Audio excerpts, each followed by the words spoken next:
પણ કોઈના માટે વહેલી મોડી નથી।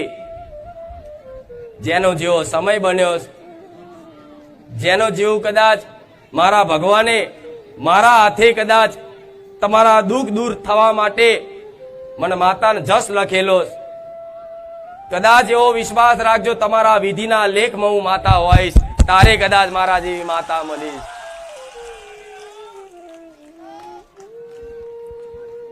હજારો નહીં પણ લાખો દુખિયારાના જીવન પરિવર્તન થયા એવા દરેકના અનુભવ મારા ધામના। એટલે આ દાડે દાડે દાડે દાડે રોજે રોજ નવા ભક્તો વધતા જાય વધતા જાય વધતા જાય। વ્યવસ્થા જેટલી કરો એટલી ઓછી પડે, પણ છતાંય ભલે આજે લાખોની સંખ્યામાં આવો, પણ મારો ભગવાન રચાવન કાલ કરોડોમાં આવે ને તોય દરેકનું પાલન પોષણ કરવા વાળી માતા બેઠી છું।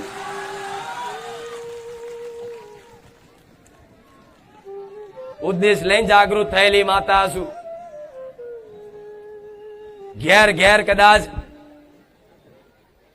તમારા માતાઓના તમારી કુળદેવીના દીવા એક વખત ફરી એક વખત જાગૃત કરી અને તમને ધર્મના માર્ગે સત્યના માર્ગે કદાચ જાગૃત કરી અને જો તમારું જીવન આનંદમય ભક્તિમય ના બનાવી દઉં તો હું સોલંકી પેઢીની રોમવારી બહુચર નહીં।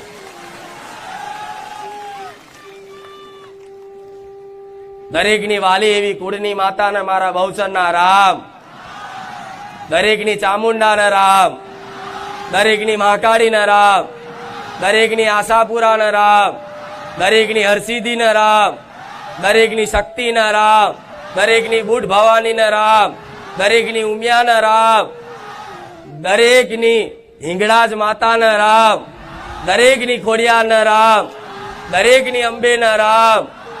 જે જેવા નોમથી જેવા સ્વરૂપથી જે પોતાની કુળદેવીને કદાચ ચાહશે અને દિલથી હૃદયથી એને મોનશે ને એવા દરેકના હૃદયમાં બેઠેલી દરેક કુળદેવીને મારા બહુચરના ખૂબ રામ રામ ના રામ। તમારી માતાનું નામ કદાચ મારા મુખેથી આવતું હશે ને તો એક હૃદયમાં એક આનંદ છવાતો હશે કે માતા મારી માતાનું નામ બોલી તો હૃદયમાં બેઠેલી માં આનંદ કરે છે એવું માનજો।